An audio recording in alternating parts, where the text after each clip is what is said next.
বঙ্গ টিভির রোজিনাকে অবশ্যই আপনারা কম বেশি চেনেন।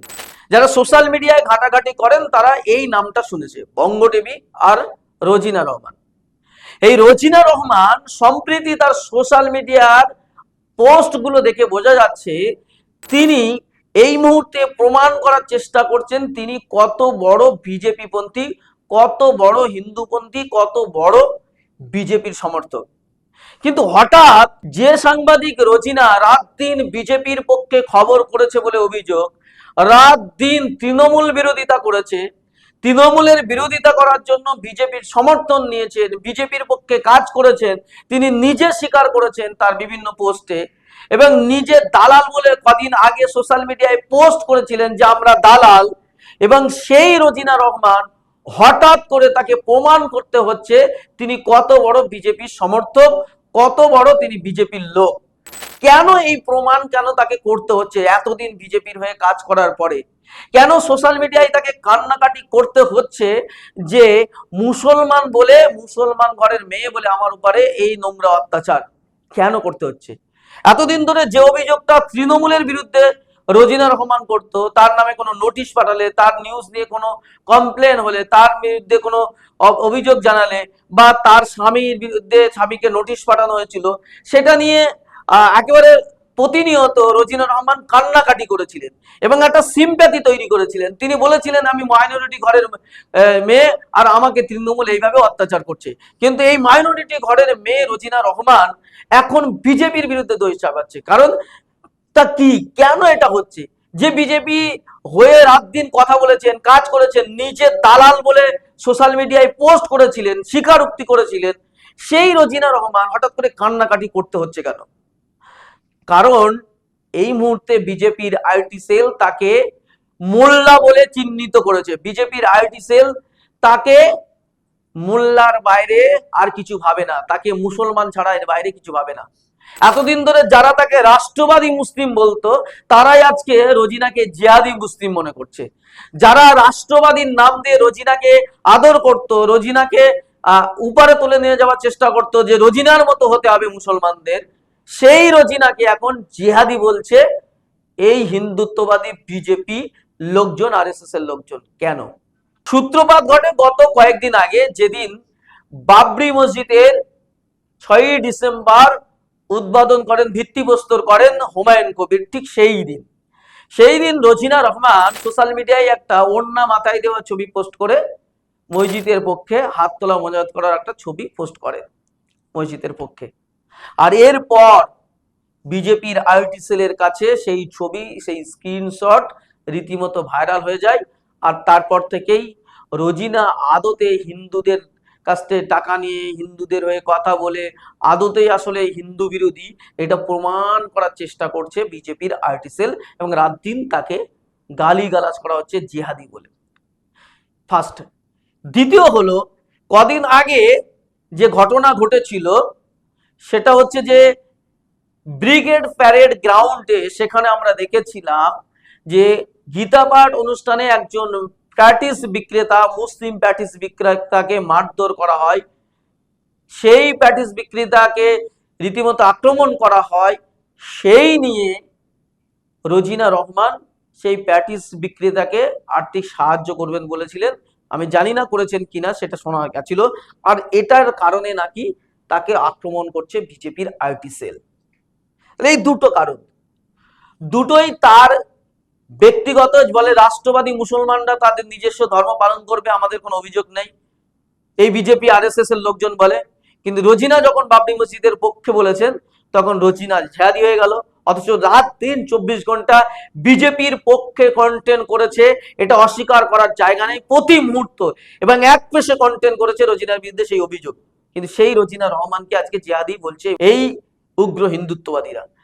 যে রিয়াজুল শেখের পক্ষে, প্যাটিস বিক্রেতা রিয়াজুল শেখের পক্ষে গোটা বাংলার মানুষ দাঁড়িয়েছে, তার পাশে দাঁড়ানোর জন্য রোজিনা রহমানকে আজকে কি হতে হলো? জিহাদি। যাকে আগে রাষ্ট্রপতি বলতো তাকে আজকে জিহাদি বলছে।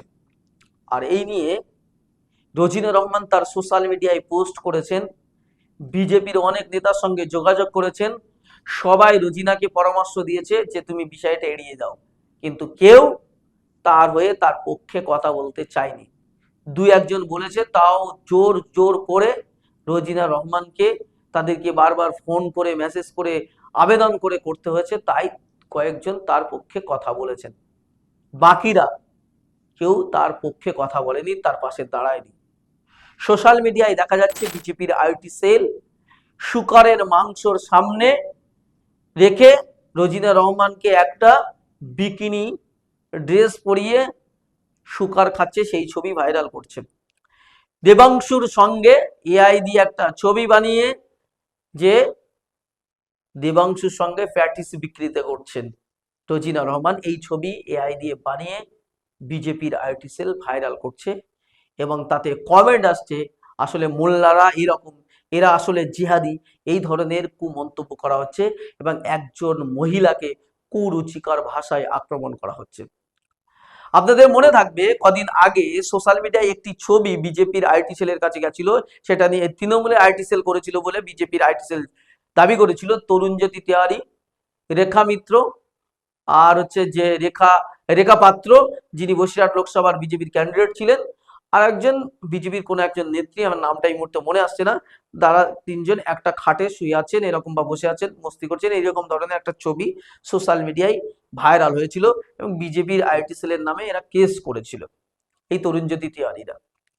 ঠিক আছে, তো সেইটা নাকি অপমানজনক, নারীদের সম্মান দেয় না তৃণমূল, এই সেই নানা কথা বলেছিল। কিন্তু বিজেপির আইটি সেল আজকে কি করছে রোজিনার সঙ্গে, এটার ব্যাপারে বিজেপির বিরুদ্ধে কেন কেউ কথা বলছে না বিজেপির নেতারা, যে তাদের আইটি সেল তাদের লোককে, রোজিনা তো তাদের লোক বলে তারা প্রচার করে। এই রোজিনাকে বিরোধী দলনেতা শুভেন্দু অধিকারী একমাত্র কোন ডিজিটাল চ্যানেলকে সরাসরি সাক্ষাৎকার দিয়েছে, সেই রোজিনা রহমান আর এই বঙ্গ টিভিকে। সেই রোজিনা রহমানের বিরুদ্ধে এত আক্রোশ, শুভেন্দু অধিকারী পাশে দাঁড়াচ্ছেন না। শুভেন্দু অধিকারী তো অনেক দূরের কথা, আরো ছোটখাটো যারা বিজেপির নেতা তারা রোজিনার পাশে নেই, আর এটাই আসলে বাস্তবতা।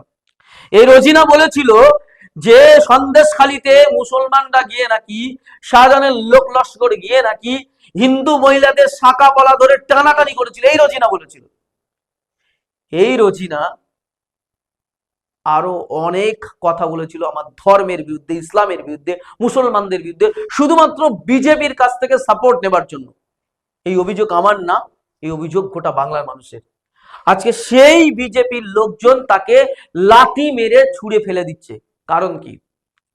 কারণ সম্প্রতি একটা সূত্র মারফত আমরা খবর পেয়েছি 2026 বিধানসভা নির্বাচনে রোজিনা রহমান বিজেপির ক্যান্ডিডেট হতে পারে, আর এইটাই বিজেপির একটা অংশ কোনোভাবেই মেনে নিতে পারছে না। রোজিনা ইউটিউব করে একটা কন্টেন্ট ক্রিয়েটার, একজন সাংবাদিক, ডিজিটাল মিডিয়ার একজন সাংবাদিক হয়ে সে বিজেপির টিকিট পাবে। আর বিজেপির টিকিট পাওয়া মানে ভোটের লড়াইয়ের জন্য 2 কোটি টাকা নাকি পাওয়া যায়, এটা আমার শোনা কথা, আমি এর বাস্তবতা জানি না। সেই 2 কোটি টাকা রোজিনা পাবে? ও তো জিততে পারবে না, ও এত টাকা পেয়ে যাবে, রোজিনা ক্যান্ডিডেট হবে। ফলে তারা বলছে এই রোজিনাকে কোনোভাবেই ক্যান্ডিডেট হতে দেওয়া যাবে না, এটা বিজেপির একটা শ্রেণী তারা চায়। আর সেজন্যই তার জন্য কি করতে হবে, রোজিনার ইমেজটাকে নষ্ট করতে হবে। বিজেপির কাছে যে ভালো ইমেজ আছে, হিন্দুদের কাছে যে ভালো ইমেজ আছে রাষ্ট্রবাদী মুসলিম হিসাবে, সেই রাষ্ট্রবাদী মুসলিমকে ইমেজটাকে নষ্ট করতে হবে। আর তার জন্যই বিজেপির আইটি সেলকে দিয়েই একটা শ্রেণী এই রোজিনাকে কালিমা লিপ্ত করেছে। আর এটাই তো বিজেপির কালচার। রোজিনা কি জানে না যে বিলকিস বানুর রেফিজদের যারা ফুলের মালা দিয়ে যারা ফিরিয়ে নিয়ে আসে, যাদেরকে সংবর্ধনা দেয়, সেই তাদের হয়ে রোজিনা এতদিন ধরে কাজ করেছে। এটা তো অনেকেই বলছে তার পাপের এটা ফল, এটা আমি বলছি না। রোজিনা কি জানতো না? এই রোজিনা কি জানতো না যে কুস্তিগিরদের বিরুদ্ধে, বিজেপি নেতাদের বিরুদ্ধে কুস্তিগিররা অভিযোগ করেছিল যে তাদের শ্লীলতাহানি করা হয়েছে, তাদের শরীরের অঙ্গে হাত দেওয়া হয়?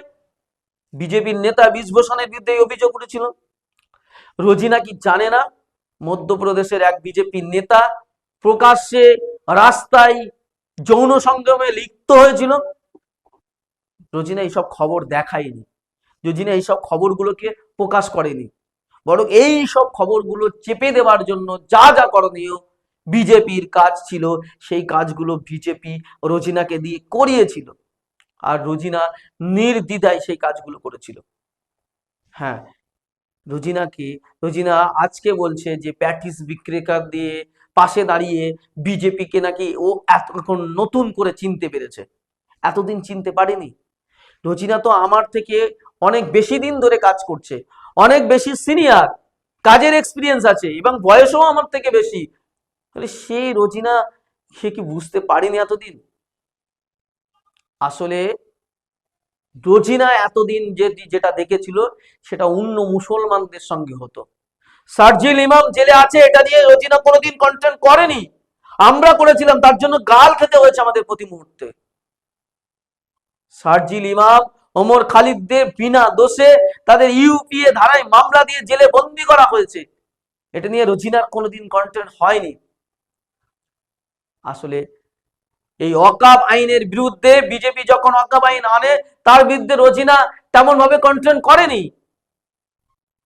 রোজিনা হয়তো ওয়াকফ আন্দোলনে কিছু কন্টেন্ট করেছে, আমি বলবো না একদম করেনি, কিন্তু বিজেপি যে মুসলমানদের সম্পদ লুটে নেওয়ার জন্য যে পরিস্থিতি তৈরি করেছে যে আইনটা নিয়ে এসছে সেটা নিয়ে ওর বিপক্ষে খবর করার হিম্মত হয়নি। কিন্তু তৃণমূল ওয়াকফ দুর্নীতি করেছে সেটা নিয়ে খবর করেছে, 100 বার করেছে, আমিও সেটার পক্ষে। তৃণমূলের বিরুদ্ধেও যেমন করব, শাসক যারা আছে তাদের যে অন্যায়, তৃণমূল যদি অন্যায় করে তার বিরুদ্ধে যেমন করব, বিজেপির অন্যায়কে আমরা ছাড় দেব না। কিন্তু রোজিনা বারবার ও বিজেপির একটা ভুল দেখতে পায়নি, কারণ এতদিন ধরে রোজিনার সঙ্গে হয়নি। এতদিন বিজেপি যেটা করেছিল অন্য মুসলমানদের সঙ্গে, অন্য ব্যক্তিদের সঙ্গে, আজকে যখন রোজিনার সঙ্গে হলো তখন রোজিনা চোখ খুলল। আসলে রোজিনাও কি এতদিন অন্ধভক্ত ছিল? ওর কি চোখ অন্ধ হয়েছিল? এই প্রশ্নগুলো আজকে ওকে তোলা দরকার। কিন্তু হ্যাঁ, অনেকেই বলবেন এখন মানবিকভাবে ও ভেঙে পড়েছে, ওর পাশে থাকা দরকার। ওর পাশে থাকার জন্যই আমরা আছি, পাশে থাকবো। কিন্তু মানুষ ভুল থেকে শিক্ষা নেয়, ও যদি ওর নিজের ভুল থেকে শিক্ষা নিয়ে ও এগিয়ে যেতে পারে তাহলেই রোজিনা পাশে আমরা অবশ্যই আসি। কিন্তু তার সেই আইডেন্টিটি নিয়ে এতদিন ধরে কাজ করেছেন, সেই কাজ যদি আবারও করে, কেউ যদি ভুল স্বীকার করে তার কাছ থেকে কাজ আবার করিয়ে নেয় সামনে ইলেকশন, তাহলে কিন্তু আমরা রোজিনার পক্ষে নেই।